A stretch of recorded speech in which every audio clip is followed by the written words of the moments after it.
siendo organizado por dos cursos de la Facultad de Derecho de la Universidad de Buenos Aires, que son Animales como Sujeto y Ética Animal, ¿sí? Dos cursos del ciclo profesional orientado de la carrera de grado de la Facultad de Derecho. Y luego de un primer encuentro que tuvimos hace 2 viernes con la profesora Paula Viturro, que habló sobre feminismo antiespecista, ¿sí? Hoy vamos a tener el gusto de escucharlo a Gonzalo Pérez Pejic, que además de ser el titular del curso, de uno de los dos cursos anfitriones, que es Animales como Sujetos, va a ser el disertante el día de hoy y nos va a hablar sobre el perjuicio de la muerte vinculado a la cuestión animal, el perjuicio de la muerte en animales.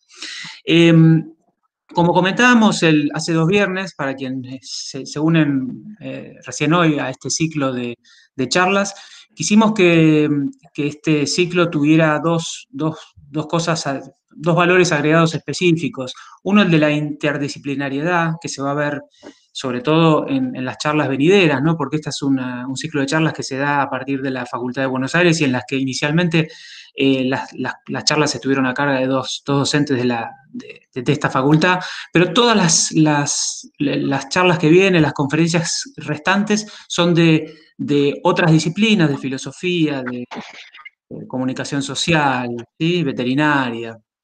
Así que creo que este va a ser un muy importante aporte. Queremos agradecer otra vez al Instituto Gioja, ¿sí?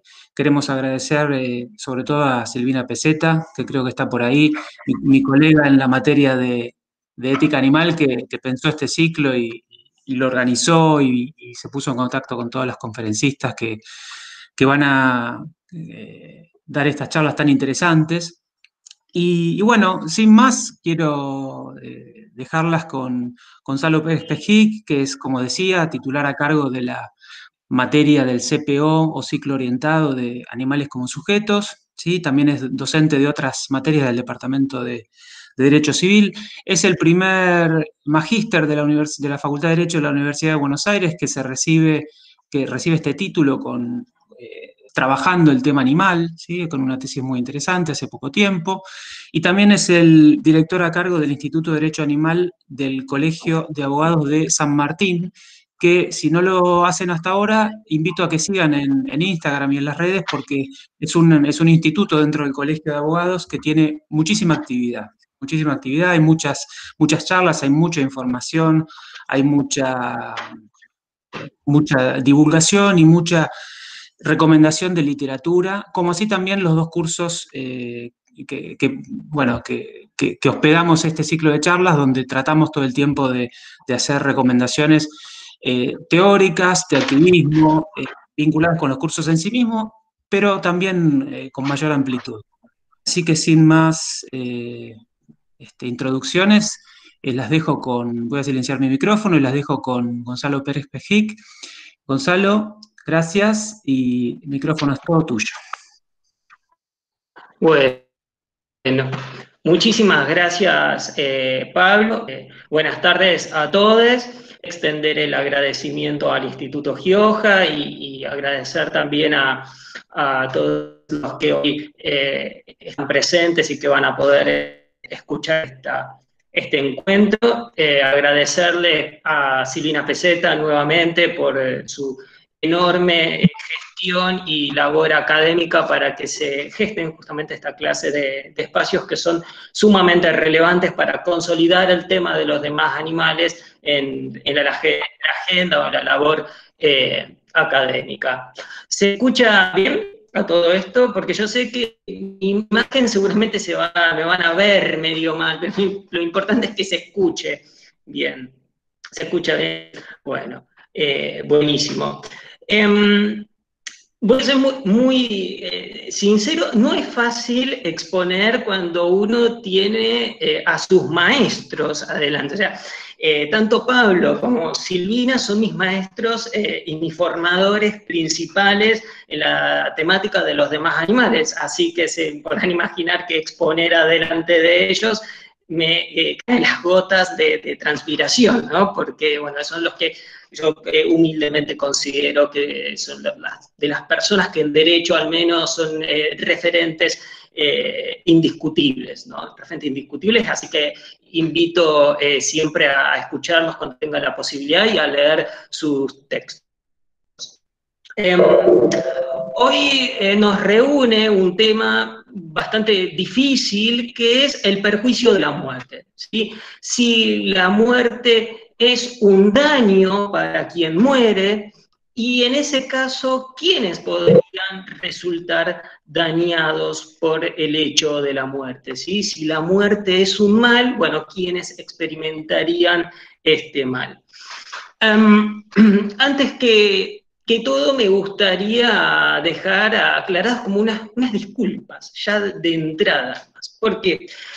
Porque es un tema muy complicado y quienes me podrían estar escuchando en este momento, existirá alguien que sepa muchísimo más de este tema y que ya lo venga trabajando, y quizás mi exposición quede un poco huérfana respecto a o ser un poco simple, pero a su vez también quizás hay gente que por primera vez accede a este tema y que mi explicación podría ser muy complicada o muy compleja.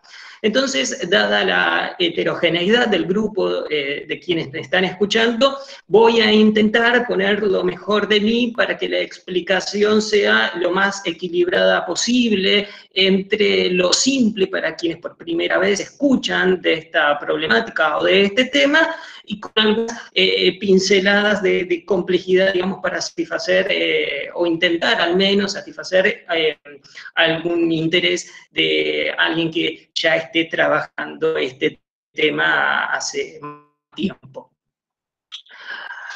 ¿Cuál es el gran objetivo? ¿Cuál es el gran objetivo que tiene mi exposición?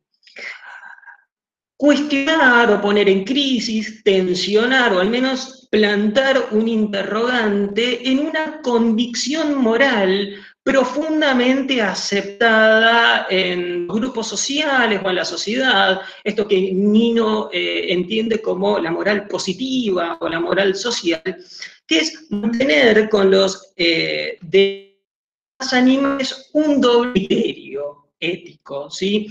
Y este doble criterio es evitar ocasionarles sufrimiento, y su variante sufrimiento innecesario, al mismo tiempo que se autoriza su muerte. Yo voy a estar leyendo los chats de acá del costado, ¿sí? Sin juicio que haya hacia el final de la exposición un espacio de preguntas, de diálogo, y estar viendo.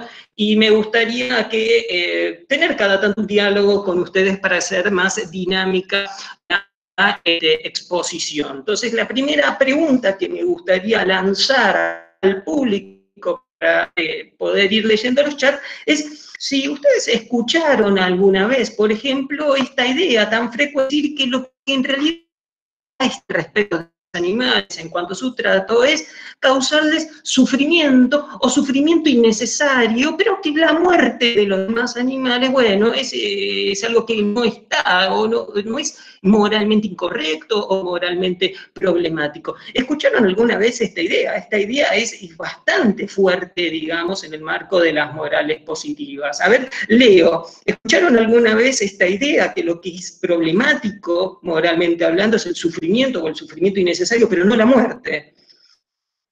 Leo, vayan ahí escribiendo todo el tiempo. Dicen por ahí, Yami dice que sí, buenísimo, sí, claro, dice Mariana. Bueno, un poco la idea de este encuentro es esto, plantar un interrogante, aunque sea, ¿sí?, en este doble estándar, este doble criterio que se mantiene con los demás animales, ¿sí?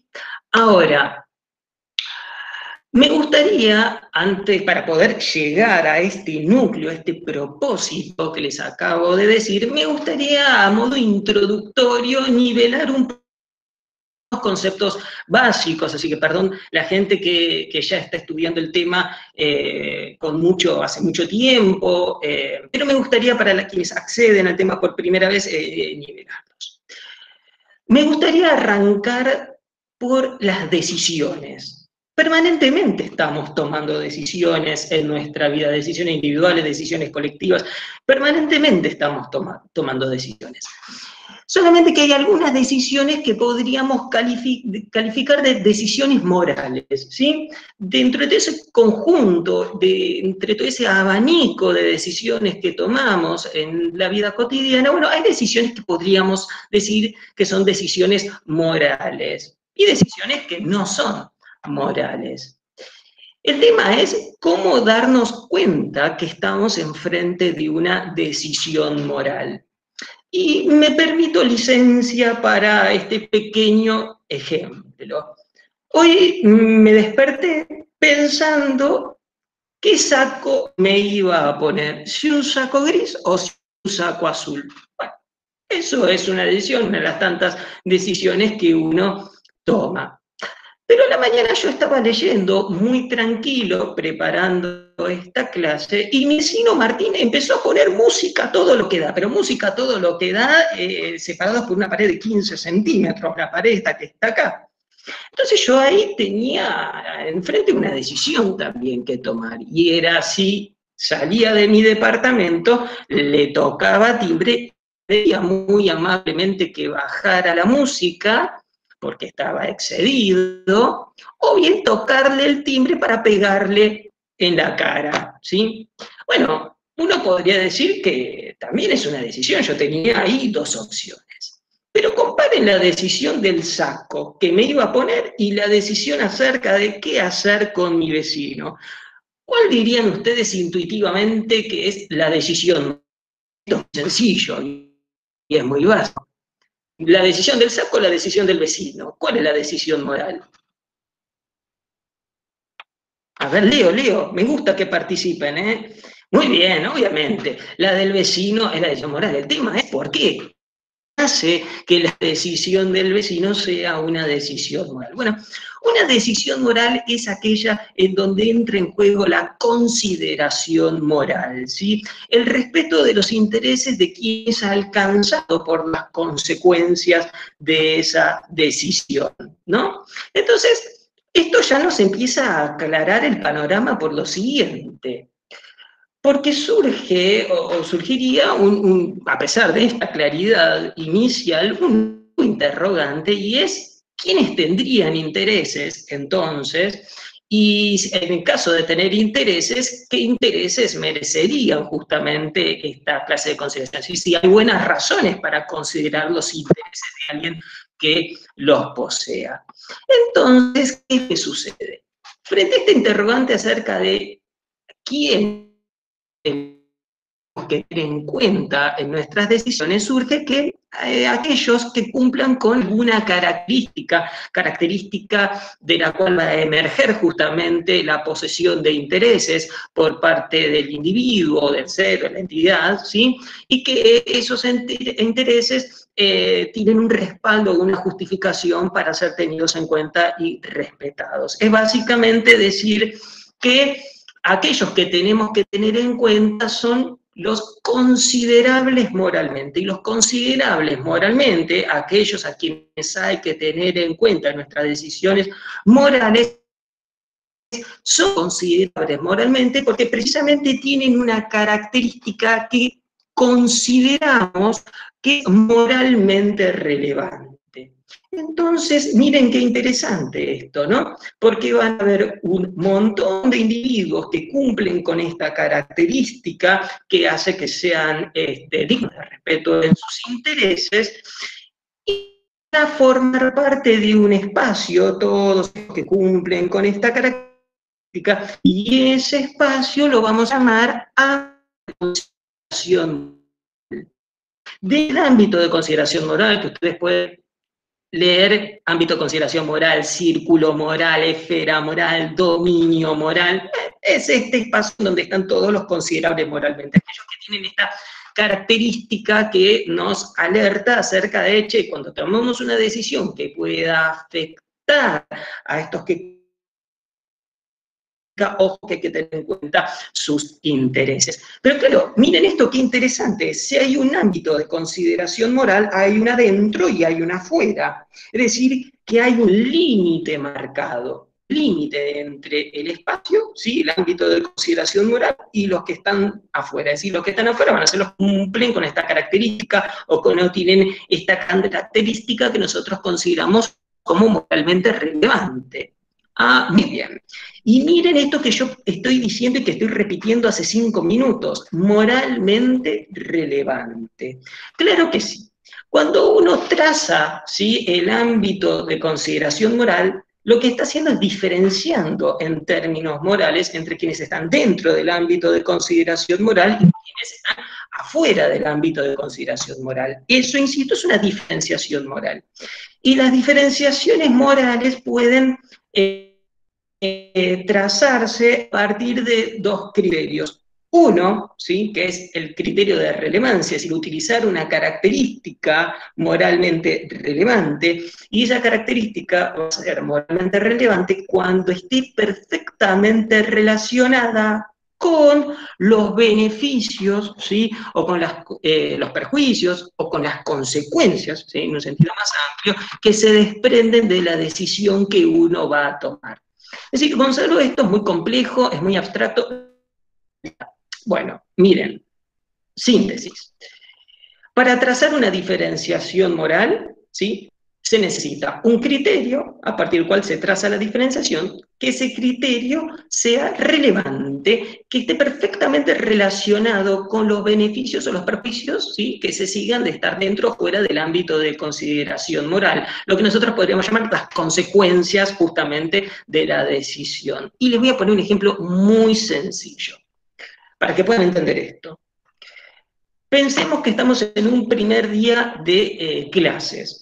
Estamos en un primer día de clases, yo, Gonzalo, soy el docente, entro al aula y lo primero que digo es, en mi materia, para aprobar, ¿sí?, para promocionar la materia, y este vendría a ser el beneficio, hay que estudiar, ¿sí?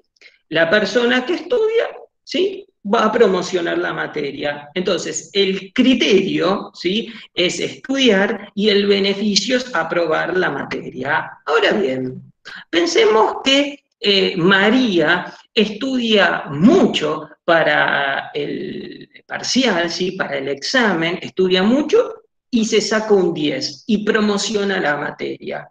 Pero Pablo, quien me está escuchando, Pablo no estudia, por una razón, pero no estudia para la materia y se saca un 2 y no promociona la materia, no aprueba la materia.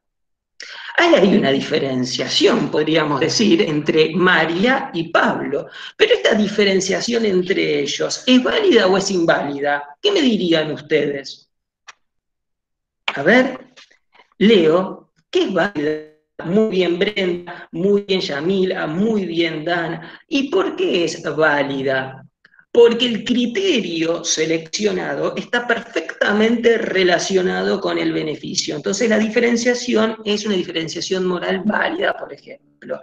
Bien, perfecto, muy bien. Ahora, pensemos que yo el primer día de clases entro y digo, en mi materia solamente van a aprobar los varones. Pero no cualquier varón, no me vengan con masculinidades no hegemónicas, varón, cisgénero. Y digo eso, entonces el criterio que estoy utilizando es ese para acceder al beneficio, que es aprobar la materia. ¿Qué pasa ahí? ¿Qué pasa con esa diferenciación moral? ¿Es válida o es inválida? Bien, no es válida, porque el criterio que yo estoy seleccionando no tiene absolutamente nada que ver con el beneficio. ¿Y saben cómo se llaman esas diferenciaciones morales inválidas? ¿Qué nombre reciben? Alguien ya lo escribió ahí. ¿Cuál es el nombre que recibe la diferenciación? Muy bien, exacto, discriminación. Eso es discriminación moral. O una de las definiciones, o la definición que por lo menos yo acepto, de discriminación moral. Esto lo digo porque la discriminación, ¿sí?, es, a ver, se puede estudiar desde distintos campos del saber y puede tener múltiples definiciones, ¿sí? En Sofía Moral yo adhiero a esto, ¿no?, que discriminación es la palabra que se selecciona para justamente explicitar aquellas diferenciaciones morales que son injustificadas. ¿Por qué injustificadas? Porque utilizan criterios arbitrarios. Muy bien, perfecto, listo. Ahora bien, vamos un poco al tema que nos interesa. En aquellas decisiones morales, ¿sí? En donde lo que entra en juego en las consecuencias de la decisión es que alguien experimente sufrimiento, sufra, tenga experiencias negativas vinculadas, insisto, al sufrimiento, la característica moralmente relevante para trazar la diferenciación moral, respetar no intereses, etcétera, es justamente lo que dijeron hace un rato, que es la capacidad de tener experiencias subjetivas como mínimo de dolor y de placer, y eso es la sintiencia, ¿se entiende? Entonces ustedes pueden ahí ver algo.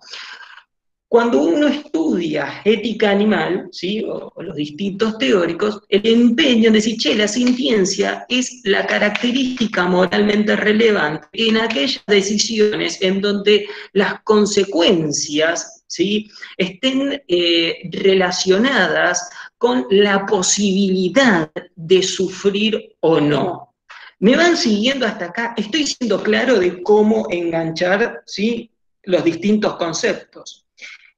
Y acá les digo algo que generalmente trae alguna confusión, que es sintiencia, conciencia, autoconciencia. ¿Vieron que se hace como una ensalada entre esas palabras? Bueno, esto es sencillo. Yo les dije, la sintiencia es la capacidad de tener experiencias subjetivas como mínimo de placer y dolor, ¿sí? Experiencia subjetiva, razón por la cual la condición de posibilidad de la sintiencia es la conciencia de sí. ¿Se entiende? Es decir, sin conciencia de sí no se puede ser un ser sintiente, es una condición de posibilidad. La autoconciencia ya está más discutida y no necesariamente para ser un ser sintiente se tiene que ser un ser autoconsciente, ¿sí? La autoconciencia vinculada con ya la proyección a futuro, ¿sí? En donde entrarían en juego otras habilidades cognitivas. Está claro esto hasta acá. Esto es importante, ¿sí? Claro. Después vamos a estudiar, porque ahí yo leo en el chat algunas, ya sepan el BAM lo siguiente, que no todos son seres sintientes, y cuando hablo de animales involucro al ser humano, ¿sí? Esto es muy importante. ¿Por qué les digo? Porque si uno estudia, por ejemplo, la sintiencia en animales vertebrados, eso no está discutido, por ejemplo. Y en invertebrados, sacando que son invertebrados superiores, como los cefalópodos, que también hay mucha evidencia respecto a su sintiencia, después es un gris para el resto de los animales invertebrados con unas clasificaciones sumamente complejas.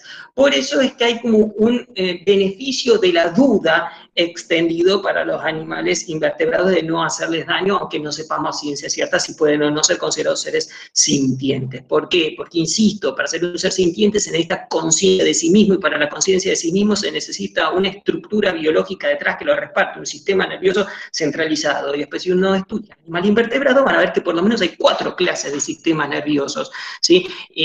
Incluso hay animales que no tienen sistema nervioso y no serían seres sintientes, como las esponjas de mar, por ejemplo, los poríferos.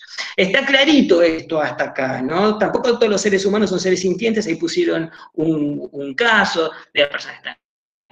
¿Estamos hasta acá? Estoy yendo rápido porque es un breve repaso para nivelar, ¿sí?, a quienes podrían estar escuchando. ¿Estamos bien hasta acá? Porque si estamos bien hasta acá, yo ahora sí puedo empezar a pensar lo siguiente. Si la sintiencia es la característica moralmente relevante, ¿sí?, cuando se toma una decisión en donde entra en juego la posibilidad de que el alcanzado por las consecuencias de decisión, sufra o no sufra, ¿qué pasa en aquellas decisiones morales donde lo que entra en juego es la posibilidad de que muera o viva, ¿sí?, el alcanzado por la decisión? ¿Ven ahora cómo conectar la parte introductoria para llegar a esto? Es decir, a ver, esto es para poner acá un interrogante acerca de si la sintiencia seguiría siendo, ¿sí?, una característica moralmente relevante también en las decisiones en donde lo que entra en juego ya no es el tema del sufrimiento, sino el tema de vivir o de morir. estamos con esto, esto es muy importante que me digan en este momento si se entiende cómo llegamos al corazón del dilema que tenemos que tratar. ¿Estamos? Entonces, buenísimo, perfecto, bárbaro, bárbaro. Ahora, una vez que llegamos a este punto, lo que tenemos que pensar es lo siguiente. Tenemos que pasar por distintos interrogantes, ¿sí? Tenemos que empezar a tratar distintos interrogantes. El primer interrogante es la definición de muerte, ¿no? Que vamos a tomar en esta charla. El segundo interrogante que viene a ser si la muerte puede ser un daño para quien muere, ojo con esto, para quien muere, ¿sí? Segundo y tercer dilema que tenemos que tratar es si la muerte siempre necesariamente es un mal, ¿sí? Para poder llegar al último interrogante de todos acerca de si es un mal, ya suponiendo que lo sea, quiénes podrían experimentar este mal y si se puede experimentar este mal.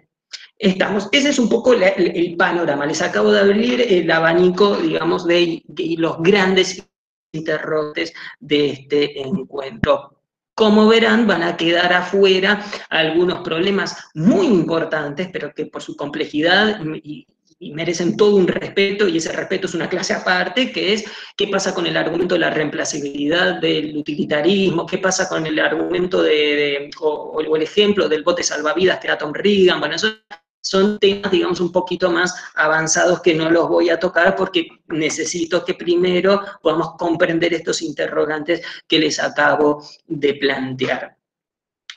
Primer punto, el primer problema es, che, y la muerte, la definición, bueno, uno podría tomar una definición con un sentido biológico de la muerte y decir que, bueno, que un organismo muere cuando irreversiblemente, esta palabra irreversiblemente, van a ver que es muy importante e incluso aparece en el mundo jurídico, ¿no? Cuando es irreversiblemente incapaz de realizar las funciones necesarias para que continúe en tal organismo con vida, ¿sí? Sin perjuicio de que forme parte de otro nuevo organismo, dividido en nuevos organismos, ¿no? Entonces, acá hay una palabra clave que es esto, ¿no? Se considera que un organismo muere cuando ya es irreversiblemente incapaz, y claro, mira, Mariana, lo estoy repitiendo ahora, irreversiblemente incapaz de realizar las funciones necesarias para que en tanto organismo siga con vida. Ahí se entendió mejor. Puede ser que se vaya cortando porque mi computadora no es la mejor. Ahora bien, esto es interesante porque deberíamos decir algo acerca de vida, de esta palabra tan compleja también. Uno podría definir vida en tres términos, ¿no? Uno podría considerar que algo tiene vida cuando se reproduce, cuando capta energía, o cuando claro, cuando capta energía, cuando se reproduce o cuando se autorrepara. Ahí está, no me salía la palabra. Esto es muy básico, obviamente, ¿no? Pero ¿para qué? Incluso el tema de la muerte es muy importante en el derecho. Si ustedes estudian la ley de trasplante de órganos, tejidos y células, la nueva, la del 2018, aparece un artículo 36 en donde, bueno, la muerte está vinculada con la confirmación del cese irreversible de justamente las funciones circulatorias o encefálicas, ¿no? Esto es una redacción más o menos similar a la anterior ley de trasplante de órganos y material anatómico, que tiene un artículo 23, que, bueno, se considera que alguien muere cuando se dan de manera acumulada distintos signos, acumulada y de manera interrumpida por 6 horas, ¿sí? Sostenía la vieja ley de trasplante de órganos, y de manera acumulada, en donde se encontraba la pérdida absoluta de la conciencia, de la ausencia también, ¿no? De reflejos cefálicos, cerebrales, respiración espontánea y papilas fijas no reactivas, entre otros requisitos. Ahora bien, todo esto de la definición de muerte, ¿tiene alguna clase de sentido adherir a alguna definición acerca de la muerte para el tema que nosotros estamos tratando en este momento? Y la respuesta es que no. ¿Por qué? Porque a nosotros lo que nos interesa en esta charla es la muerte, ¿sí? Como aquel suceso que lo que hace es interrumpir para siempre el flujo de conciencia que nosotros y nosotras identificamos justamente como el ser que somos. Esto es muy importante y voy a repetirlo porque es muy importante. Es decir, más allá de la definición que se pueda tener acerca de la muerte, porque definiciones ustedes podrían tener un montón, y más allá de la definición de vida, más allá de todo el núcleo de definiciones que siempre son muy, muy, muy complejas, a nosotros lo que nos interesa es que el hecho de la muerte, ¿sí?, lo que hace es finalizar para siempre con el flujo de conciencia que, insisto, nosotros identificamos como el ser que somos, como el yo, la subjetividad. La muerte lo que hace es cortar con eso. Eso es lo que a nosotros nos interesa para esta charla. ¿Se entiende hasta acá? ¿Se entiende hasta acá que no hay que darle tanta quizás rosca a la definición de muerte, sino que para el dilema que nosotros vamos a tratar, lo que nos importa es que la muerte interrumpe la conciencia y la interrumpe para siempre, a la vida para siempre, y que esa conciencia que nosotros identificamos como el ser que somos es este yo, esta subjetividad? Bien, perfecto. Desde ya, insisto, Internet, me compré una computadora nueva que lee Internet 2.4, a mí solo me pasa, entonces tengo 5.8 y me lee 2.4 y hace que corte, que no se me vea bien la imagen, pero bueno, me quedo un poco más tranquilo si me van siguiendo. Es que podemos pasar este primer escalón, si este primer interrogante acerca de qué nos interesa de la muerte, aparece ya la primera pregunta que es importantísima, y es justamente si la muerte es un daño para el propio individuo que muere. Y acá aparece una idea de un filósofo griego, Epicuro, que justamente dijo, che, no sé por qué les preocupa la muerte, porque la muerte no es nada. Tremendo. La muerte no es nada para nosotros. Claro, ¿por qué la muerte no es nada para nosotros? Porque la muerte no es real, decía Epicuro. La muerte no es real ni para los vivos ni para los muertos. Porque cuando estamos vivos, la muerte no está presente. Y cuando la muerte está presente, nosotros ya no existimos. Y todo el bien, ¿sí?, todo el placer radica en las sensaciones. Y la muerte justamente lo que hace es que ya no tengamos sensaciones. Todo esto decanta en un argumento de asimetría entre la vida y la muerte. ¿Qué quiere decir esto del argumento de la asimetría entre la vida y la muerte? Que la vida es lo que estrictamente podemos experimentar. La muerte no se puede experimentar. Cuando llega ya no somos, decía Epicuro. Se terminan las sensaciones y las experiencias descansan en las sensaciones. Me van siguiendo con esto. Entonces, desde el punto de vista de esta posición ética, ¿sí?, la posición de Epicuro, la muerte, a ver, piensen ustedes, si me lo dejan acá al costadito, para Epicuro, ¿la muerte es un daño? ¿Sí o no? ¿Qué dirían ustedes? Vamos. Los estoy leyendo. Analía dice que no. Epicuro no es un daño. Bien, perfecto. Muy bien, excelente. Muy bien, Dana. Muy bien, perfecto. Para Epicuro claramente la muerte no es un mal. ¿Por qué la muerte no es un mal? Un mal daño. Porque cuando se hace presente, ya está, no somos. ¿Sí? Entonces, acuérdense siempre de esto, Epicuro. La muerte no es nada para nosotros porque no es real ni para los vivos ni para los muertos. Entonces, es frente a esta posición que hay que dialogar. ¿Sí? Piensen que es todo lo que nosotros vamos a estudiar ahora son argumentos contra la posición de Epicuro, que es una posición muy fuerte y muy aceptada, ¿sí? Todavía muy aceptada por muchos. De acuerdo. Bueno, pensemos ahora en lo siguiente. Muchos argumentos se dieron contra esta idea de Epicuro. Y nosotros nos vamos a clasificar todas estas respuestas a Epicuro en dos.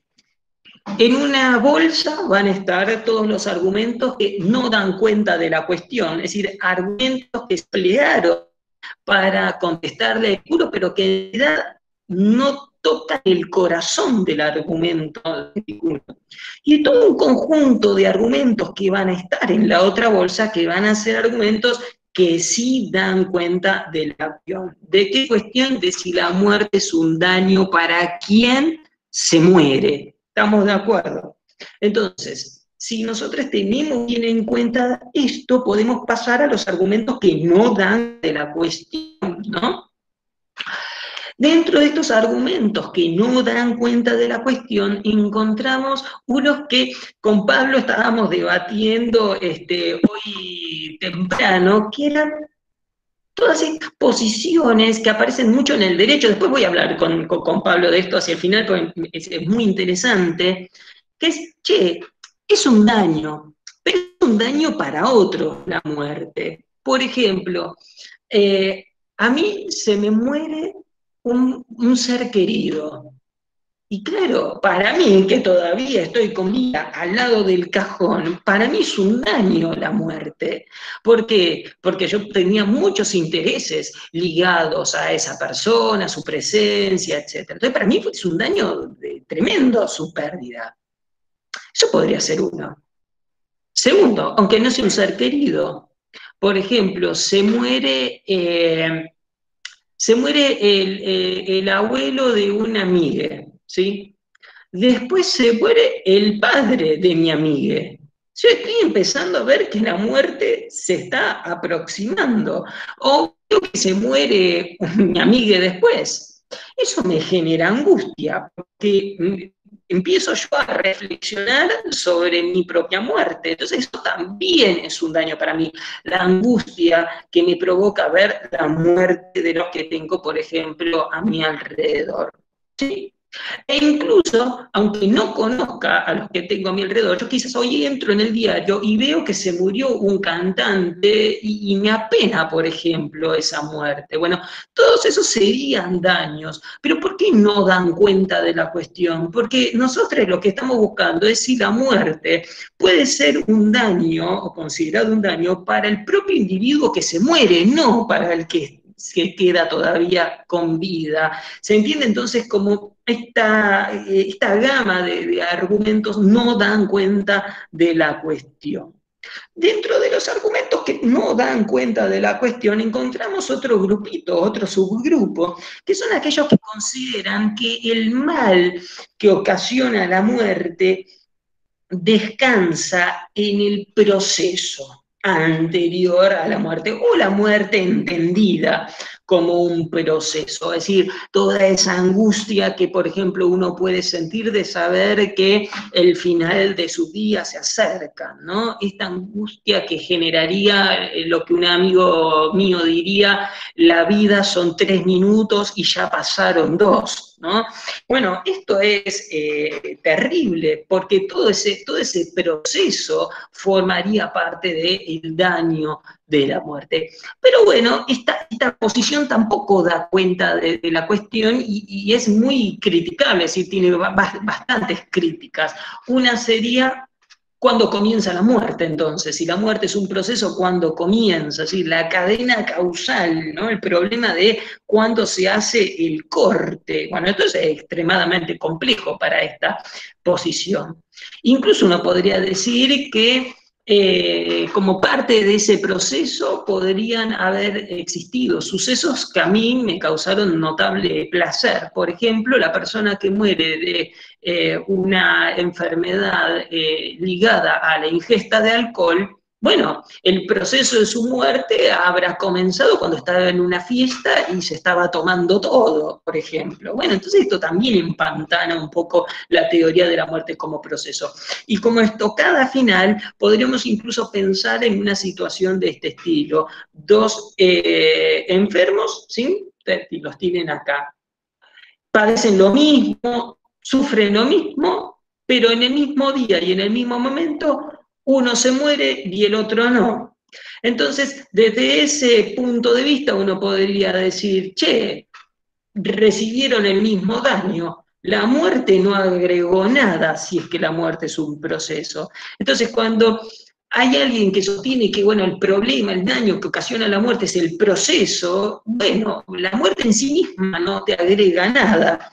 ¿Se entiende esto hasta acá? Bueno, todos estos forman parte de los argumentos que no dan cuenta de la cuestión, es decir, que no logran contestar si la muerte es un daño para quien la experimenta, y tampoco la respuesta de Epicuro, que es no. ¿Estamos de acuerdo? Entonces ahí tenemos que pasar hacia otro núcleo de argumentos, los argumentos que sí dan cuenta de la cuestión. Y ahí encontramos dos enfoques, ¿sí? Un enfoque preferencialista, ¿sí? Un enfoque preferencialista, y otro enfoque que es un enfoque más amplio, comprometido con los intereses, interés sea o no definible en términos de preferencias. Es decir, es un enfoque más amplio que incluiría preferencialismo y experiencialismo. Acuérdense, hago una pequeña nota al pie: preferencialismo, experiencialismo. Estas teorías en realidad se estudian cuando uno se pregunta en qué consiste un beneficio. ¿Vieron cuando hay alguien que sostiene, bueno, fulano de tal recibió un beneficio? Bueno, fulano de tal recibió un beneficio. ¿Y en qué consiste el beneficio? Entonces ahí tienen estos dos enfoques. Para las corrientes preferencialistas, alguien recibe un beneficio cuando sus preferencias son satisfechas, por una parte, y para las corrientes experiencialistas, alguien recibe un beneficio cuando sus experiencias son positivas, y es decir, son satisfechas esas experiencias. Entonces, acá esto es muy interesante por lo siguiente: estas teorías podrían no coincidir. ¿Por qué? Porque una corriente preferencialista diría que alguien recibe un beneficio cuando sus deseos más fuertes son satisfechos, y esos deseos más fuertes podrían ser, en términos experiencialistas, negativos, como alguien que tendría un interés muy grande por X situación que le ocasione sufrimiento. Entonces, desde un punto experiencialista no está recibiendo un beneficio, está recibiendo un daño, pero desde un punto de vista preferencialista está recibiendo un beneficio porque su deseo está siendo cumplido. Punto, porque ahí la doctora Ivalú Turnes, que es un placer que me esté escuchando, increíble, es un placer enorme, una gran abogada en esta causa, dice que no se escucha. ¿Se escucha? ¿Se escucha bien hasta ahora? ¿Me van siguiendo la diferencia entre enfoque preferencialista y experiencialista? Bien, perfecto, perfecto. Bien, bien, bien, bien. No se preocupen, que si se escucha más o menos, después en el espacio de dudas pueden pedir que yo repita alguna cuestión, ¿eh? Yo no tengo problemas de quedarme con ustedes más tiempo. Bien, perfecto. Vuelvo entonces. Dentro del grupo de teorías que le van a responder a Epicuro y que le van a dar al corazón de la teoría de Epicuro, encontramos estos dos enfoques, ¿no? Dos enfoques: un enfoque preferencialista y un enfoque más amplio que incluye preferencialismo y experiencialismo. Entonces, agarremos el enfoque preferencialista. El enfoque preferencialista, o quienes adhieren a un enfoque preferencialista, insisto, el enfoque preferencialista va a decir que lo que importa son los deseos del individuo. Si el deseo se cumple, es un beneficio; si esa preferencia se frustra, es un perjuicio que está sufriendo. Desde un enfoque preferencialista hay una primer preferencia que frustraría el hecho de la muerte y entonces la muerte sería un mal y un daño para quien muere. Y esa primera preferencia está vinculada con las expectativas que tenemos acerca de la duración de nuestra vida. Eso es interesantísimo por lo siguiente. Les dejo una pregunta para que ustedes desarrollen ahí en el chat, o que por lo menos contesten en el chat, que se puedan explayar un poco. Si yo les cuento que mi abuelita, que tiene 90 años, se murió, ¿sí? Para ustedes, ¿es más malo o menos malo que decirles que un hermano mío de 15 años es el que se murió? Se murió mi abuelita de 90 y mi hermano de 15. Que ustedes intuitivamente, ¿qué dirían que es peor? Claro, ahí ya me dice que es lo esperable de la abuela, bien, perfecto. Es decir, hoy por hoy no consideramos que la muerte de una persona de 90 años sea tan malo, ¿sí? Pero cuando uno dice, che, mira, se murió una persona de 15 años, se murió una persona de 5 años, bueno, eso parece ser como un poco más negativo, parece intuitivo, ¿no? El sentimiento, la respuesta, ¿no?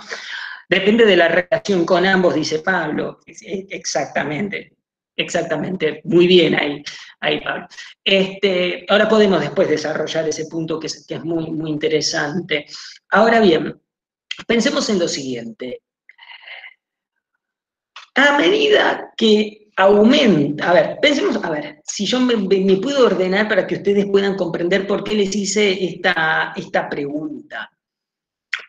Puede haber gente que aunque la esperanza de vida supere los 70, 75 años, ¿sí?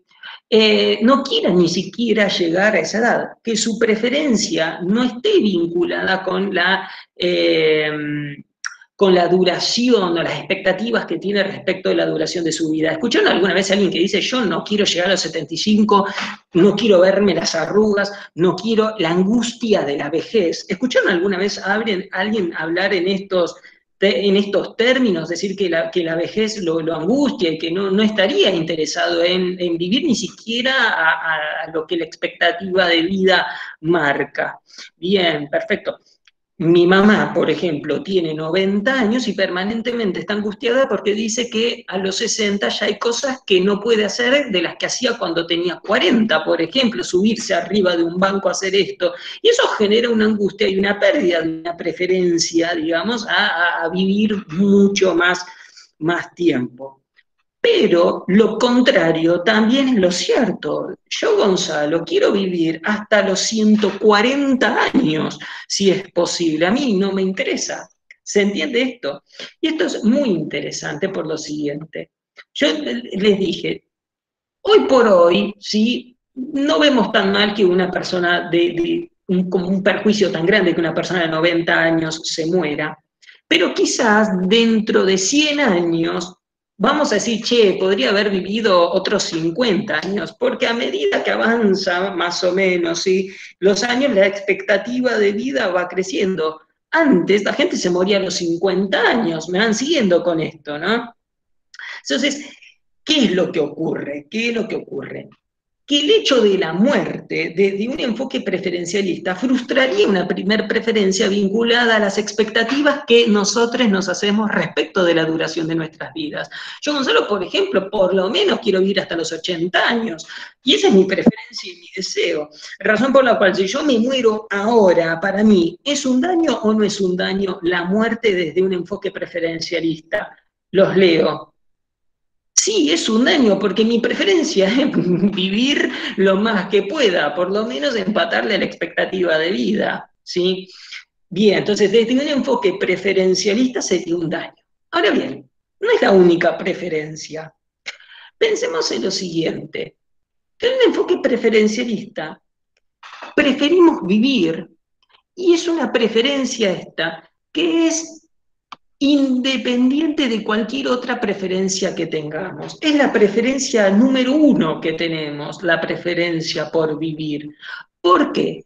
Porque nosotros estaríamos dispuestos a sufrir un daño si eso nos asegura, estoy siempre hablando de grandes rasgos, ¿no? Obviamente después vamos a ver casos de excepción, pero muchos estaríamos dispuestos a sufrir algún daño si eso nos asegurara el continuar con vida, por ejemplo, someternos a una intervención quirúrgica, por ejemplo, una persona que es diabética, podría ser la amputación, por ejemplo, de algún miembro, ¿no? Que eso es un daño, pero estaría dispuesto a experimentar ese daño con tal de poder continuar con vida. Me van siguiendo con esto. Entonces, ¿qué hace la muerte? La muerte frustra un interés que tenemos por vivir, una preferencia que tenemos por vivir, y esta preferencia es una preferencia en sí misma, con independencia de cualquier otra preferencia que podamos tener. Porque si no podemos satisfacer esta preferencia por vivir, es al divino cohete, ¿sí? Pensar en la satisfacción de otra clase de preferencias, porque esta es la preferencia número uno. Ahora bien, yo les voy a poner un interrogante al hecho de que exista una preferencia por vivir en sí mismo, que es el siguiente. Les voy a contar una anécdota. Les voy a contar una anécdota. Y esta anécdota viene por lo siguiente. Nosotros lo que estamos tratando desde este enfoque preferencialista es que existiría una preferencia por vivir, una preferencia independiente de cualquier otra preferencia que tengamos, ¿sí? Por ejemplo, una preferencia por terminar una carrera universitaria y eso nos va a dar una satisfacción, una preferencia por, no sé, tener lo que fuese, una pareja, un interés por irse de viaje, un interés, ¿sí? Todas estas preferencias, ¿sí? Son preferencias que no están conectadas con la preferencia por el interés en vivir, salvo que el interés por vivir es la preferencia número uno de la cual dependen todas estas, ¿sí? Pero sería una preferencia independiente de ellas. Estamos con esto. Entonces yo ahora les voy a contar una anécdota para tratar de cuestionar esta estructura de razonamiento de que existe una preferencia por vivir en sí misma. Este verano me fui de vacaciones. Desde el año 2012 que no me iba de vacaciones, ya tenía la cabeza quemadísima, así que fui con un amigo, fuimos a Colombia, y yo lo único que quería era playa. Entonces yo tenía una preferencia muy grande vinculado a estar tirado en la playa, una arena blanquita, el sol que me pegara, miren lo blanco que soy. Hablando de la muerte, tanto que hablo de la muerte ya parezco la parca, miren así, todo blanco. Entonces, digo, yo quiero estar tirado sin hacer nada con un coco en la mano, ¿sí? Y ver un mar calentito, lindo, las aguas calmas, ¿sí? Yo tenía muchas preferencias de ese estilo. Cuando llegamos a Colombia, alguien nos dice que la posta era ir a la isla San Andrés. Dicen, no, ustedes tienen que ir al paraíso, que es la isla San Andrés. Si ustedes van a la isla San Andrés, ahí van a poder bañarse en un agua calentita, tranquila, la arena blanca, el coco, todo lindo, todo divino. Entonces, se nos generó a nosotros, de tanto que nos contaron esto, una preferencia por ir a la isla San Andrés. Cuando llegamos a la isla San Andrés, por los efectos del cambio climático se había corrido la temporada de lluvias torrenciales como en los últimos 40 años, ¿sí? No había sucedido en esa isla. Llegamos con una tormenta terrible, así, una cortina de agua, unas olas de 15 metros de altura, todas las islas alrededor cerradas por tiempo indeterminado, unos colchones de sargazo por todas partes, una cosa terrible. Y yo digo, Gonzalo, ¿por qué estás contando esta anécdota? Yo no pude realizar ninguna de mis preferencias que me motivaron justamente a ir a la isla San Andrés, justamente tener la preferencia por ir a la isla San Andrés. Ahora yo les pregunto a ustedes, y los leo, Si yo, Gonzalo, hubiese conocido que no me iba a poder meter al mar, si yo, Gonzalo, hubiese sabido que no me iba a poder tomar a tirar sol, si yo, Gonzalo, hubiese sabido que no podía recorrer ninguna otra isla, si yo, Gonzalo, hubiese sabido que ninguna de estas preferencias las iba a cumplir, yo iba a seguir teniendo una preferencia en sí misma de ir a la isla San Andrés. Los leo. Claro. Pero si a mí me sientan y me dicen, no vas a poder hacer esto, ni esto, ni esto, ni esto, ni esto, ni esto, ¿para qué voy a ir a la isla San Andrés? No voy a tener una preferencia por ir a la isla San Andrés. Ahora, miren esta estructura de razonamiento y aplíquenlo al interés por vivir. Si a mí me están diciendo que yo, Gonzalo, voy a experimentar sufrimiento en lo que me quede de mi vida y que este sufrimiento me va a impedir hacer cosas o cumplir preferencias básicas para mí, yo entonces no tengo una preferencia por vivir que sea estrictamente independiente de las demás preferencias que tengo en la vida. Razón por la cual el la preferencia por vivir no es una preferencia independiente de las demás preferencias que yo pueda tener en la vida. ¿Sí? Yo sufro algún padecimiento que me impide terminar una carrera universitaria, que me impide formar una pareja, que me impide viajar, que me impide, es decir, que yo ya no puedo realizar ninguna otra preferencia, entonces yo ya dejo de tener, pareciese, una preferencia por vivir, porque no existiría una preferencia por vivir considerada en sí misma, sino que la preferencia por vivir es una preferencia que es dependiente de las demás preferencias que tengo. ¿Se entiende esto? Esto es importante. Este es el dilema acerca de si la preferencia por vivir es una preferencia independiente o es una preferencia dependiente de las demás preferencias que yo pudiera tener. Y ahí llegamos a un tercer nivel desde el enfoque de las preferencias, que es que la muerte es un daño porque frustra todas las preferencias que yo pudiera tener, ¿sí? Con independencia de si la preferencia por vivir es una preferencia independiente o dependiente de ellas. Frustra todas las preferencias. La única manera, porque esto parece bastante fuerte, este razonamiento, ¿sí? Bastante acertado, la única manera para poder sortear este razonamiento, ¿sí? Para poder pensar que la muerte no es un mal, ¿sí? Sería lograr algún tipo de vida en donde no tengamos ningún deseo que nos ancle en la vida, en el sentido de decir lo siguiente: si uno considera que la muerte, ¿sí?, lo que hace es impedir todas las preferencias que podamos llegar a tener, ¿sí?, entonces la muerte es un daño para quien recibe la muerte, para el tipo que se muere, ¿sí? La única manera de poder sortear esto y seguir sosteniendo desde un punto de vista de Epicuro que la muerte no es un mal, es renunciar a todos los deseos de la vida. Es decir, no hay que tener ningún deseo que haga que vos no te quieras morir, porque a la primera que vos tengas algún motivo para no morirte, entonces la muerte es un daño porque se te frustra esa preferencia. Me van siguiendo entonces hasta acá, y ahí llegamos al ultimísimo punto del enfoque de las preferencias, que es el siguiente: que podría existir incluso una preferencia por morir, que es un caso de excepción, las preferencias por morir. Que sean un caso de excepción refuerzan el hecho de que normalmente, bueno, no quiero usar la palabra normalmente porque es un sesgo bastante terrible la palabra normal, pero que generalmente vemos que la muerte es algo negativo, que es un hecho negativo, que es un mal, ¿no? Pero podría existir una preferencia por morir. Y ahí yo les voy a compartir pantalla para que vean un caso. A ver, denme un segundo que les voy a compartir pantalla. A ver, esperen, una ventana. A ver, ahí y ahí. Vamos ahí. Acá. Tic. Pablo, ¿me estás escuchando? Porque yo ahora dejé de ver la pantalla porque mi pantalla es el PowerPoint. ¿Se ve bien?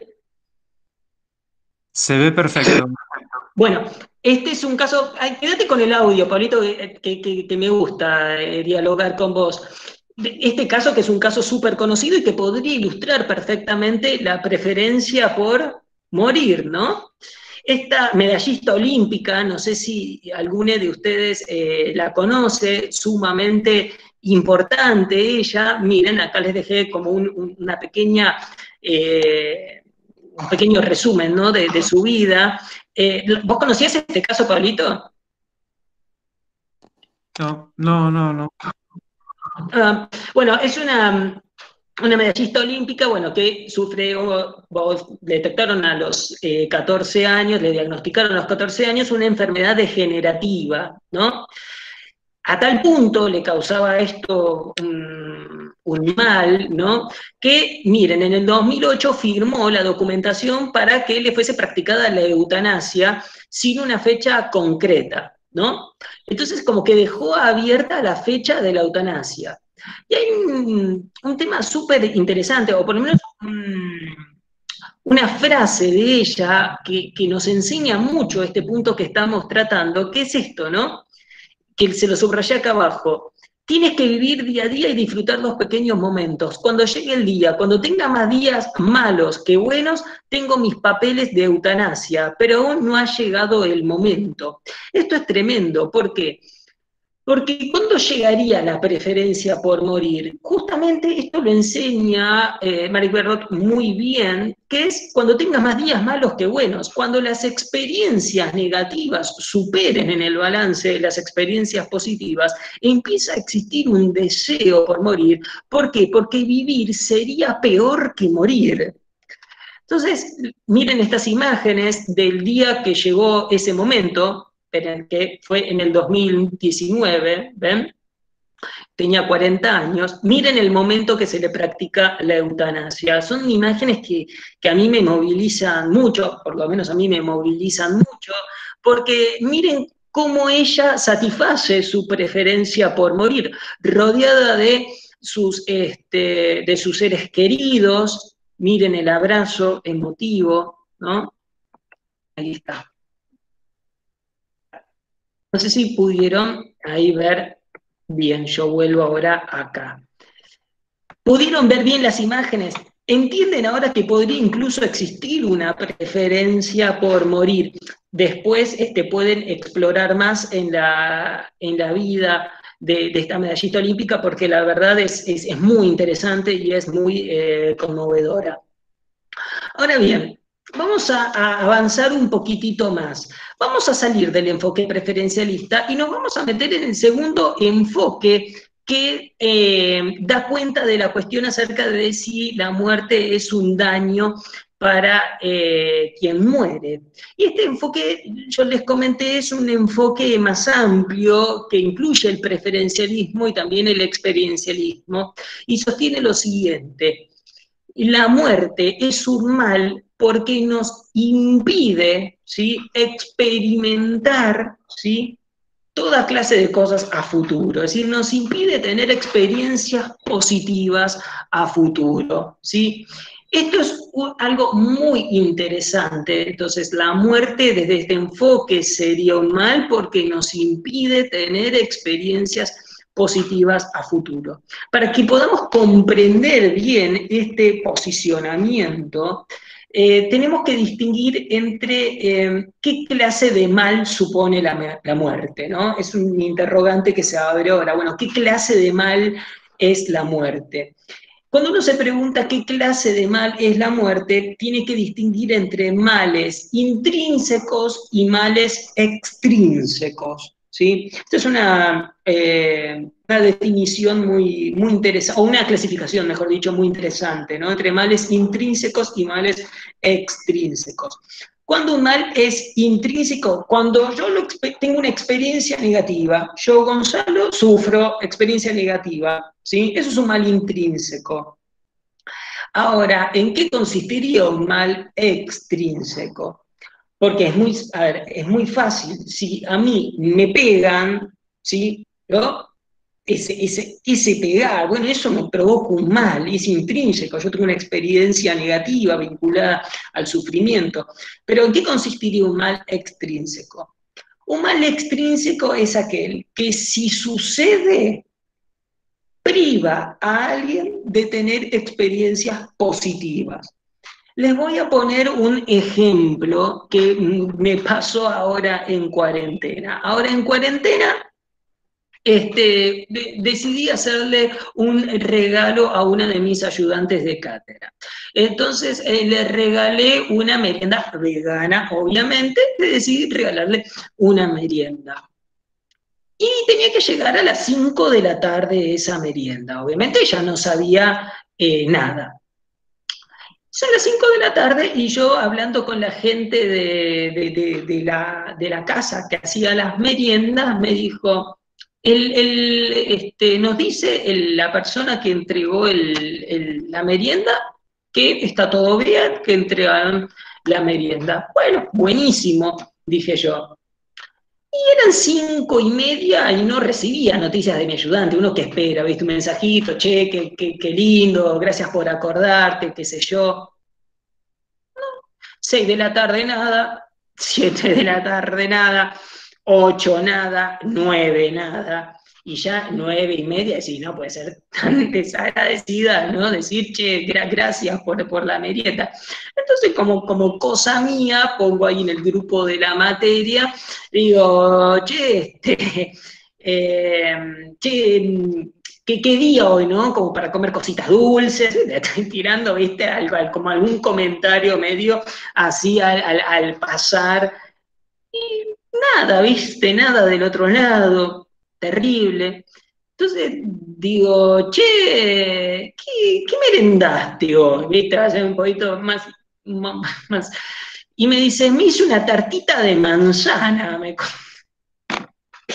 Yo como diciendo una tartita de manzana, ¿no? Me había mandado una merienda con croissant, con quesos vegetales, con pan, con leche de almendra, pero tremenda era la merienda, como una tartita de manzana. Sí, una tartita de manzana. ¿Qué había pasado? Lo que había pasado es que la persona que tenía que entregar el pedido dijo que entregó el pedido, nunca entregó el pedido y se rajó con la merienda. Ese hecho, el hecho del robo de la merienda, ¿es un mal intrínseco o es un mal extrínseco para mi ayudante de cátedra? ¿Qué clase de mal es para ustedes? ¿Es un mal intrínseco o es un mal extrínseco para mí? Es un mal extrínseco, exactamente. Es un mal extrínseco, ¿por qué? Porque ese hecho le imposibilitó a ella tener una experiencia positiva que era justamente disfrutar de la merienda. Ahora bien, pues sí, Gonzalo, ¿para qué sirve este ejemplo en el marco del tema que nosotros estamos tratando? Bueno, muy fácil.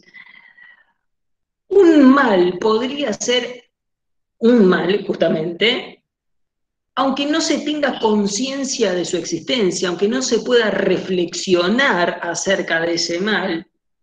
Mi ayudante pasó toda la tarde sin saber que iba a recibir un regalo y que alguien se lo había robado. ¿Se entiende esto? Pensemos en términos de la muerte. Está bien, la muerte le damos la razón a Epicuro. No se puede experimentar como tal. No es un mal intrínseco, pero ¿qué clase de mal sería la muerte? ¿Qué clase de mal sería la muerte? A ver, está bien, no se puede experimentar como tal la muerte. Le damos la razón a Epicuro, pero ¿qué clase sería exactamente, Ariana? Muy bien, Sofía. Sería un mal extrínseco, porque aunque no pueda experimentarse como tal, a la manera que yo puedo experimentar que recibo una trompada en la cara, ¿sí? Escuché una cosa, me priva, ¿sí? No es que me priva porque no me quita nada en realidad, sino que lo que hace es impedir, ¿sí? Impedir que obtenga experiencias positivas. Me van siguiendo entonces con esta parte del razonamiento. Claro, exactamente, no es experimentable, pero ahora bien, nos detenemos ahora acá. Si yo ahora con todo lo que nosotros estamos tratando, yo les pregunto, ¿es la muerte necesariamente un mal? Ustedes me podrían decir, no, no necesariamente es un mal la muerte. ¿Por qué? Porque no, no solamente Gonzalo te impide tener experiencias positivas la muerte. También qué clase de experiencias te impide la muerte. Piensen. Está bien, Gonzalo, no vas a poder tener, exactamente, muy bien Magarena, muy bien Cintia, experiencias negativas, razón por la cual la muerte pasaría a ser como un hecho neutro, básicamente, ni bueno ni malo, porque te impide cualquier clase de experiencia al futuro, no solamente experiencias positivas, sino también experiencias negativas. Es cierto, pero en realidad no es un hecho neutro, porque el problema de que impide experiencias positivas sigue latente, ¿sí? Ahora bien, avanzamos un poquito más. Entonces, nosotros incluso podemos sostener, como en el caso de la medallista olímpica que estudiamos hace un ratito, que la muerte no necesariamente siempre es un mal. ¿Por qué? Porque hay veces, como en ese caso, en donde cuando superan los días malos, los buenos, ya el vivir se te torna un padecimiento y la muerte una liberación. ¿Se entiende?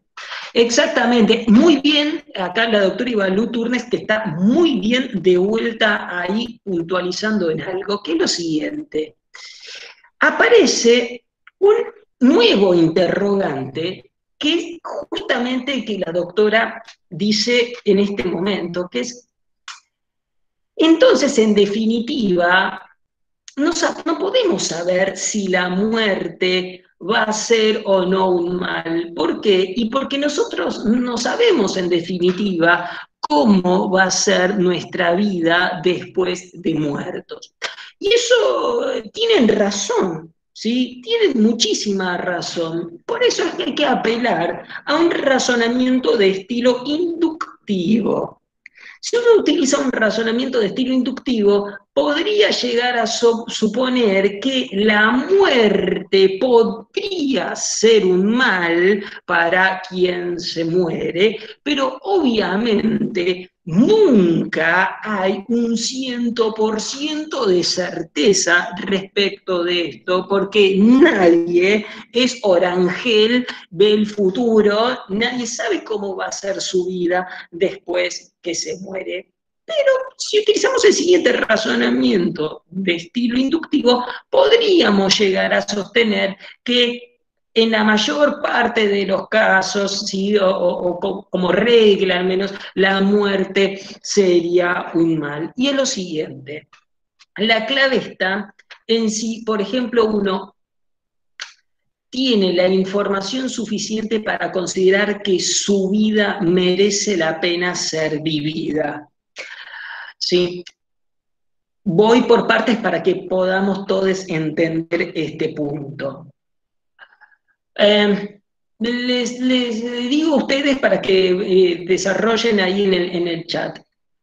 Si nosotros nos damos vuelta y miramos nuestro pasado, ¿sí? Y miramos nuestro pasado, hicimos, si yo hubiese muerto la semana pasada, ¿sí? Estamos pensando, ¿no? ¿Hubiese esa muerte, hubiese sido un mal para nosotros? Los leo. Si se hubieran muerto, pensemos que nos hubiésemos muerto la semana pasada. ¿Hubiese sido un mal esa muerte para nosotros? Vamos, vamos. Bueno, ya me dice, para mí no.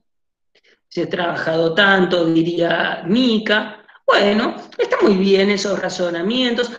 Otros como Macarena te dice, y sí, ¿por qué? ¿Dónde está la clave? en que ustedes siempre consideren si su vida merece la vida ser vivida. Es decir, si tienen la suficiente información disponible para decir, por ejemplo, che, me quiero recibir de doctor en Derecho y estoy estudiando para eso, tengo un viaje programado, ¿sí? Entonces yo digo, tengo una vida que por lo menos para mí merece la pena que sea vivida, porque son cosas positivas que me gustaría experimentar, sin perjuicio de que puedan también existir cosas negativas o cuestiones negativas en ese trayecto. Razón por la cual si yo me muero hoy, para mí sería algo negativo el hecho de la muerte, ¿sí? Porque yo evaluaba y mi vida, de mi punto de vista, merecía la pena ser vivida, que yo la viva. Miren lo que le pasó a la medallista olímpica. Cuando ella dijo, vamos para adelante con la fecha exacta de la eutanasia, cuando ella misma consideró que su vida ya no valía la pena ser vivida porque sus días malos superaban los días buenos, ¿sí? Eso es interesantísimo. Entonces, tengamos presente esto, ¿no? Tengamos presente esto, que si bien no podemos tener una certeza del 100% de que la muerte pueda ser un mal, ¿sí? Para nosotros, bueno, al menos tenemos este pequeño razonamiento que nos haría suponer que sí lo es. Ahora, hubo un filósofo romano que contestó, ¿sí? Así a grandes rasgos todo esto que venimos tratando, que es Lucrecio. Y Lucrecio dijo lo siguiente, che, ¿por qué se preocupan tanto por la muerte si nadie se preocupa por no haber nacido? Sí, la muerte es exactamente que no haber nacido, es lo mismo que el tiempo anterior cuando nosotros no existíamos. Es el famoso argumento de la simetría temporal, en donde la muerte es exactamente lo mismo que no haber nacido. ¿Qué se le puede contestar a este argumento, que es el argumento de Lucrecio, ¿no? Se le puede contestar que en líneas generales, digo, en líneas generales, tenemos, mejor dicho, una actitud diferente respecto del futuro que del pasado, ¿sí? Nos preocupa, siempre hablando en términos generales, más el futuro que el pasado, y de hecho en términos evolutivos, esta preocupación por el futuro fue una característica seleccionada en la evolución, porque preocuparnos por el futuro nos ayuda a sobrevivir, ¿sí? Gastar nuestras energías en lo que ya pasó no condice tanto con el hecho de seguir para adelante. ¿Se entiende esto? Entonces es interesante al menos plantearlo en estos términos, que permanentemente tomamos actitudes diferentes frente al futuro, porque nosotros podemos modificar en más o menos la fecha de nuestra muerte, más o menos, ¿sí? De alguna manera, pero no la de nacimiento, que siempre es inmutable. Entonces, hay una preocupación por la muerte que no es la misma que la preocupación por no haber nacido antes o después, ¿sí? Por ejemplo. Pero siempre estoy hablando en términos generales, pues siempre puede haber alguien que sostenga lo contrario. Ahora bien, una vez que terminamos con esto, doy el giro hacia el final de esta charla, que es lo siguiente. Si consideramos que la muerte es un mal, es decir, si podemos llegar a sostener que la muerte es un mal, aunque uno no sepa con una certeza del 100%, ¿sí? Si va a ser un mal ni nada por el estilo, si suponemos que es un mal sobre la base del razonamiento inductivo que hicimos hace un ratito, entonces podemos empezar a explorar la última pregunta, que es si es un mal, ¿quiénes entonces podrían recibir este mal? Y ahí es donde aparece un argumento muy defendido, o sea, y hay algunos autores que expresamente han escrito sobre esto, que dice lo siguiente: la muerte es un mal solamente para quienes pueden valorar la vida. Terrible, porque cuando se dice valorar la vida, supone capacidades cognitivas complejas para valorar la vida, es decir, es valorar la vida que está pasado por el filtro de las características prototípicas del Homo sapiens. Entonces, miren esto, miren el razonamiento cómo viene, aquellos que pueden valorar la vida pueden sufrir el hecho de la muerte, ¿sí? Si hay entonces valoración de la vida y la muerte causa un perjuicio para quienes valoran la vida, entonces hay un derecho moral a la vida por parte de quienes pueden valorar la vida, porque serían aquellos, insisto, que la muerte le puede ocasionar un daño. Ahora bien, todos aquellos que no pueden valorar la vida, la muerte les es indiferente y por lo tanto no tienen un derecho a la vida.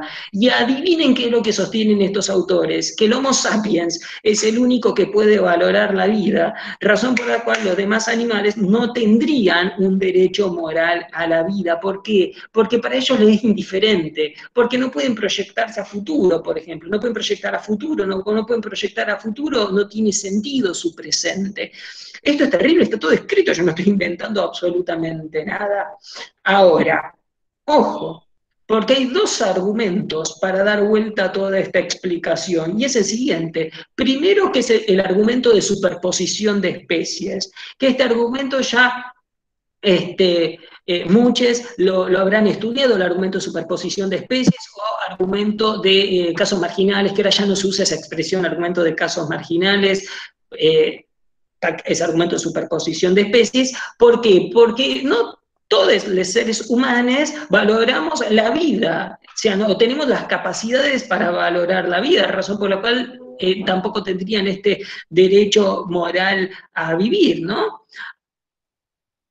Y como segundo argumento hay una infravaloración de las capacidades de los demás animales, porque hay un montonazo de estudios de grandes simios o elefantes que reconocen la muerte de sus congéneres e incluso reconocen el paso del tiempo. Me van siguiendo con esto. Entonces, es muy importante que nos podamos plantar en estos dos argumentos para poder contrarrestar este derecho a vivir que es completa, o está pensado, por lo menos para las posiciones más especistas, ¿no?, en términos antropocéntricos. Ahora bien, quiero, para que haya un espacio también de preguntas y de interrogantes, y también poder dialogar un poco con Pablo. Estoy muy apurado con los temas, perdón que estoy cortando así, tanto, hay tanto para hablar.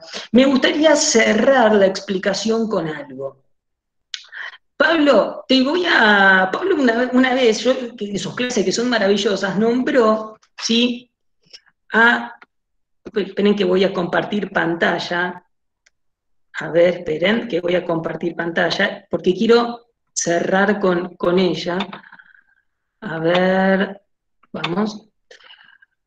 Pablo, ¿me decís, porfa, si se ve bien? A ver si puedo. Se ve bien. ¿Se ve bien? A ver, acá, ahí está.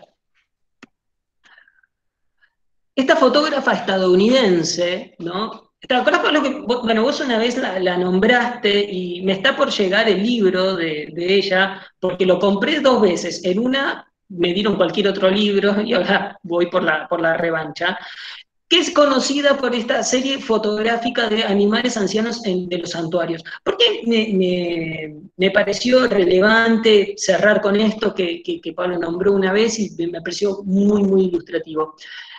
¿Se acuerdan que yo les dije que el objetivo de todo este encuentro era sembrar un interrogante acerca de esta convicción moral arraigada, profundamente aceptada, de mantener con los demás animales un doble criterio, que es no provocarle sufrimiento innecesario, pero al mismo tiempo habilitar su muerte? En el marco de ese razonamiento, no hay animales viejos, por ejemplo, que conozcamos o que tengamos presente de los que son destinados para consumo humano.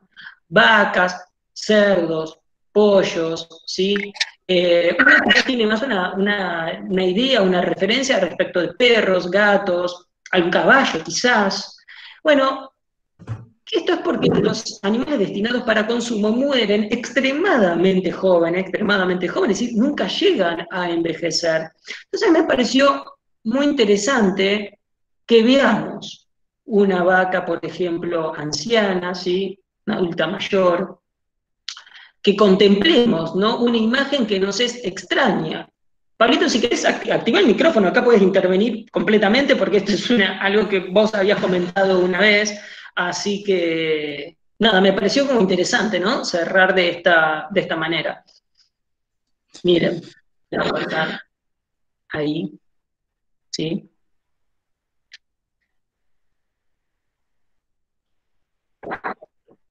Que podamos ver, ¿no?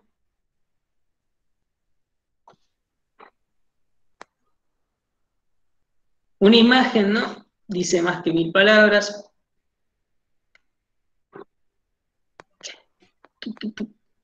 Miren.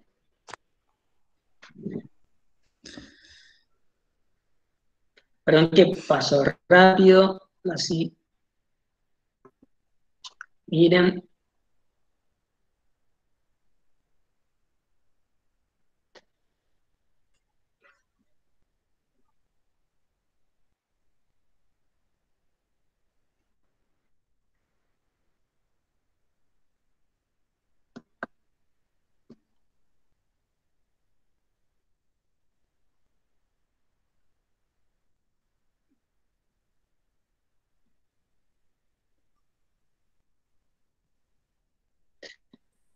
Así que bueno, eso es.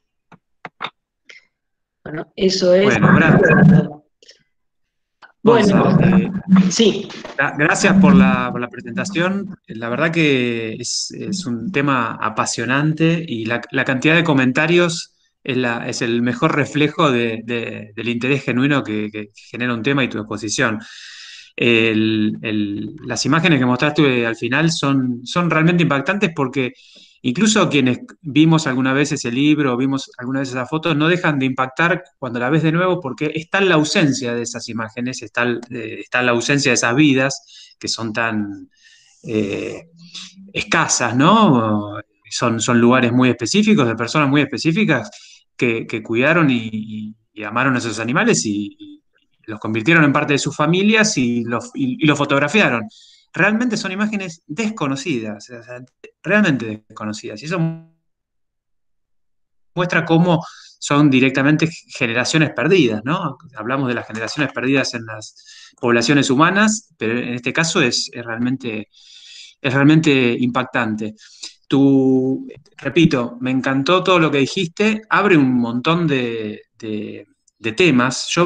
Más que alguna pregunta, le voy a pedir a la gente que te estuvo escuchando que piense, que escriba algunas preguntas en formato de preguntas y así las podemos un poco ordenar en todo caso.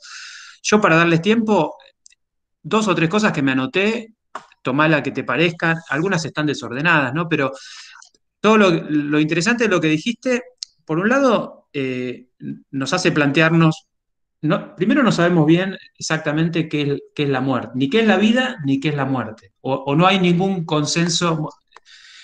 Tomé notas de mis dudas, digamos, ¿no? Sobre el concepto de vida se sabe muy poco, o hay muy poco consenso, y sobre el concepto de muerte, que es el otro extremo, tampoco. Mencionaste como concepto de muerte la muerte cerebral, el cese de la actividad celular, el cese de las funciones. Me preguntaba yo de cuáles de las funciones vitales. claro. Hay muchas funciones vitales. Históricamente se hablaba del paro, el paro cardiorrespiratorio, era un criterio, del paro cardiorrespiratorio se pasó a la muerte cerebral. Incluso después hablaste del cese de la subjetividad. Pero estas distintas opciones que tomemos respecto de algún criterio de muerte, hacen a decisiones dramáticas como las que salieron en la conversación, como por ejemplo la de la eutanasia. ¿Sí? Y eso nos obliga a preguntarnos qué somos nosotros y los animales en general. ¿Qué somos? ¿Organismos? ¿Somos subjetividades? ¿Somos mentes encarnadas? ¿Somos almas? Dirían algunas personas, pero digamos, ¿qué somos? ¿No? Porque si somos organismos y la muerte es el cese de la actividad celular, bueno, una persona con muerte con muerte en los estándares clásicos, sigue teniendo actividad celular. La actividad de descomposición corporal es una actividad celular, ¿sí? Entonces, eso por un lado, es un asunto complejísimo. Por el otro lado, me preguntaba con el ejemplo que diste de la abuela y el hermano, y un poco mi comentario, dependiendo de la relación que tengamos con ellos. No se habló demasiado, pero digamos, ¿hay un catálogo de valor de vidas? ¿O en realidad siempre hay que vincular esas vidas a particulares intereses? Y con particulares intereses me refiero a los intereses de esos individuos en especial, y no determinados ni por su especie, ni por su género, ni por su edad, ni por sus habilidades. ¿Por qué digo esto? Porque puede haber una persona muy joven y con una vida muy miserable y una persona muy anciana con una vida muy plena. Y puede haber un animal con una vida que no a nivel de apreciación, en tu última referencia teórica, ¿no? De esta teoría antropocéntrica, no a nivel de apreciación, pero sí a un nivel de experiencia, con una vida muy plena y una vida humana, de nuevo, sumamente miserable. Vos hablaste, cuando hablaste de la atleta olímpica, me vino a la mente el caso del filósofo Emil Cioran, ¿sí? Era un tipo hiper pesimista y que decía que su única tranquilidad para seguir viviendo era tener la salida de su vida a mano siempre. Y eso le daba espacio para tomar decisiones día a día respecto de su vida, si le daba un saldo positivo o negativo de experiencias. Bueno, hay vidas muy trágicas y muy terribles y muy dolorosas, afectando intereses particulares que pueden tener menos valor, entre comillas, usamos esta palabra problemática, que las de tantos animales. Por eso, si bien dijiste que no ibas a entrar y no vamos a entrar, es tan problemático esa mención que hace Tom Regan en el libro En defensa de los derechos animales, de que incluso 1 millón de perros en un bote valdrían menos que la vida de un ser humano. Y bueno, depende. No creo que valiesen menos que la vida de Emil Cioran en su peor momento de depresión, ¿no? Y de sufrimiento existencial. O de sufrimiento físico en muchos casos, ¿no? Que se da. Y después, bueno, me había notado al comienzo si puede ser perjudicado a alguien, otra forma de ver el asunto. ¿Puede ser perjudicado a alguien que no tiene intereses? Si la respuesta a esto es no, ¿no? O alguien que ya no tiene intereses, porque esto es algo dinámico. Podemos tener intereses y en un momento vital, por un accidente o por una cuestión degenerativa, no tenerlos. Pero digamos, si no puede ser perjudicado a alguien que no tiene intereses, se da esta cosa paradójica con el asunto de la vida en los animales humanos y no humanos. Tu presentación me hizo ver algo que yo por lo menos no lo había visto con esta asimetría. Hay una sobrevaloración de la vida en sí misma, en el caso de los humanos, pienso, ¿no? Y hay una infravaloración de la vida en sí misma en el caso de los animales no humanos. O sea, vos hiciste un muy buen alegato a favor del valor de la vida en animales no humanos, y podemos contrarrestar a esto la sobrevaloración que existe de la vida en sí misma de los animales humanos. ¿Qué quiere? La santidad de la vida, Pablo, claro. Bueno, ¿qué sucede con las personas con muerte cerebral irreversible? Digamos, que no pueden tener determinados tipos de intereses y por lo tanto podrían ser perjudicadas por la muerte, y parecería que no. Lo mismo con un embrión de 8 semanas. Puede valorar una vida, siquiera puede experimentar subjetivamente experiencias vitales. Parecería que no. Entonces, tu presentación me hizo poner juntos dos temas, digamos, dos temas que muestran estas asimetrías tan típicas de los sesgos antropocéntricos y especistas, donde hay una sobrevaloración de algo y hay una infravaloración de la misma cosa, trazada por la especie, por supuesto, ¿no? ¿Y qué otra cosa me anoté? Yo estoy acá también. Creo que nada más. Adelante, Sil. ¿Qué tal? ¿Cómo va? Al final me pude quedar. Gracias por la charla, Gonzalo, estuvo hermosa. Bueno, gracias también a la gente del Gioja y a todos los que están y a todas las que están escuchando, porque este es un tema central porque, claro, es que es mucho más obvio y más fácil argumentar en contra del sufrimiento y del daño, sobre todo del daño intencional o del no intencional, porque es más fácil fácil ver la paridad entre el sufrimiento de un humano y de un humano, pero parece que cuando estamos frente a la cuestión de la muerte de un animal, la intuición, el sentido común o incluso las racionalizaciones o las teorías indican que la vida de los animales vale menos, siempre con sesgos antropocéntricos, por supuesto, y recuperando esto que decía Pablo también, que tiene que ver con, esta idea de que la vida humana es sagrada. ¿Por qué? Cuando uno empieza a analizar por qué, bueno, se encuentra con algunos dogmas o, bueno, con los problemas que desarrolló durante toda la exposición Gonzalo, que es lo que valoramos de la vida humana. Y a mí me gustaría traer a colación algo que me parece que está relacionado con esto, que tiene que ver con el uso y el abuso en materia de animales no humanos de la palabra eutanasia.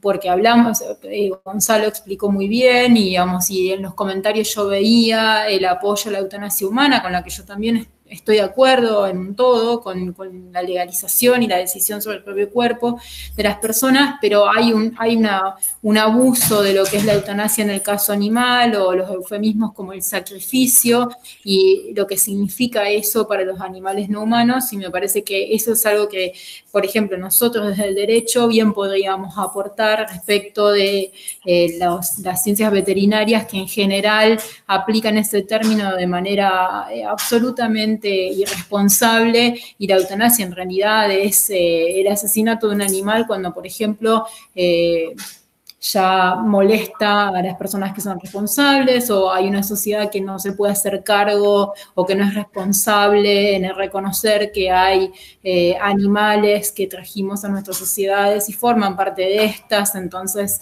se soluciona de esta manera. O por ahí leía sobre qué pasa con los animales que son considerados plaga.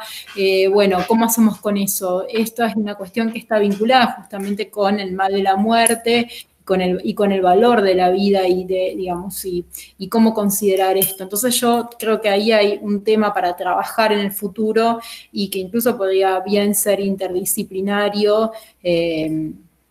veterinaria, derecho, filosofía. Extiendo invitaciones por si hay gente que es de veterinaria, por ejemplo, en este caso. Sí, Silvina, eso que dice Silvina no lo había pensado, y es importantísimo. Es el tema también, diría, ¿no? Cómo se... y lo quiero relacionar por ahí con algo que dijeron en los comentarios, ¿no? Romina ahí está diciendo con acierto, por supuesto, que hay, digamos, que hay patologías, psicopatologías que por supuesto, si no son tratadas, no se les da la oportunidad a los individuos de vivir vidas que vale la pena ser vividas. Eso está descartado, y está muy bien la aclaración. Vean cómo también eso tiene que ver con lo que acaba de mencionar Silvina.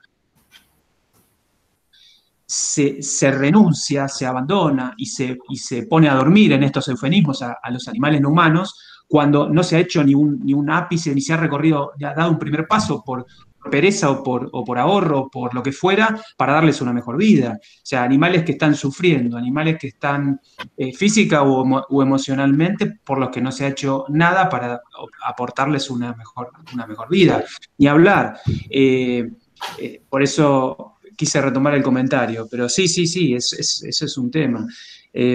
Gonza, no sé si algo de lo que dijimos o de los comentarios que pudiste revisar querés comentar. No, tomé notas, son todos. Claro, yo vuelvo a repetir, ustedes dos son mis maestros, así que yo me limito a seguir tomando apuntes, pero es esto que se me viene algo de la mente, con esto de la infravaloración de la vida de los demás animales y la sobrevaloración, ¿no?, la santidad de la vida en el caso de los seres humanos, de ver cómo incluso en la teoría de Reagan, con esto del bote, ¿no?, que hablabas hace un rato, de 1 millón de la vida del perro, bueno, que no es equiparable a una sola vida humana, cómo ahí se derrumban en gran parte todas las objeciones que justamente Reagan le hacía a Singer o a los enfoques utilitaristas, que decía, bueno, en realidad que sea lo valioso el tener intereses, es esta visión de receptáculo, ¿no?, donde lo graficaba con el ejemplo de la taza, ¿no? El individuo, la taza, bueno, el individuo no vale nada.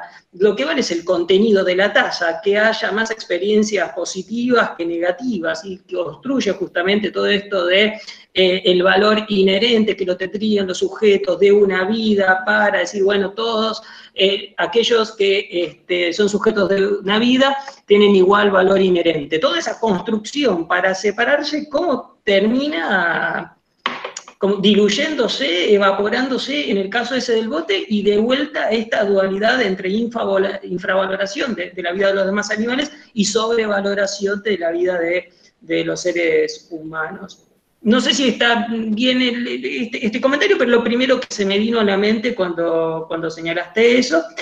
Y esto no, bueno, el caso de la eutanasia en el caso de los demás animales, que se cubre con eufemismos como casi siempre, ¿no?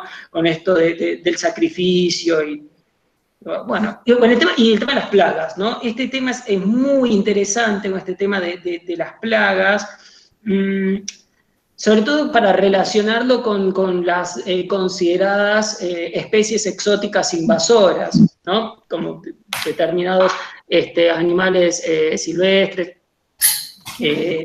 jabalís, por ejemplo, cigualex, bueno, ¿no? Como decir, bueno, esto es considerado una plaga, y entonces es beneficio del ecosistema o de las especies nativas, haciendo esa polarización entre especies nativas dignas de proteger legalmente, incluso con estatus legales tan particulares como monumentos naturales en ciertos casos, y que hay muertes de individuos, hay involucrados. Todo esto se conecta también, ¿no? Esto de plaga-muerte, yo estoy tirando como ideas, ¿no? Para construir, con con estigmas, estereotipos, prejuicios, justamente, que hacen a esta sobrevaloración de la vida de los demás animales, potenciada o radicalizada en el caso de que encima le metas el título o el rótulo de exótico, invasor, plaga. Nada, eso es un poco lo que estoy razonando en este momento.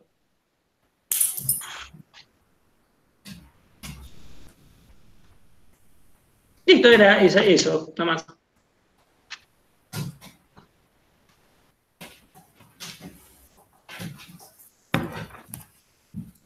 No se escucha.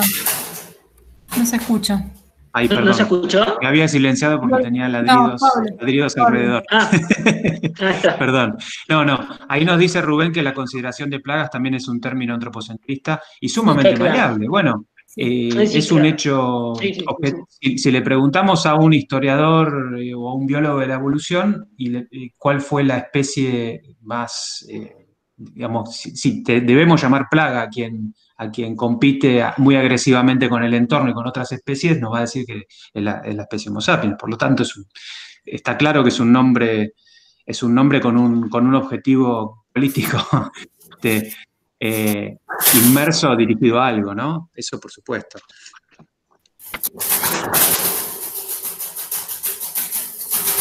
Bueno, no sé si no nos estamos excediendo en el tiempo que nos han dado, que fue de 1 hora y media. Sí.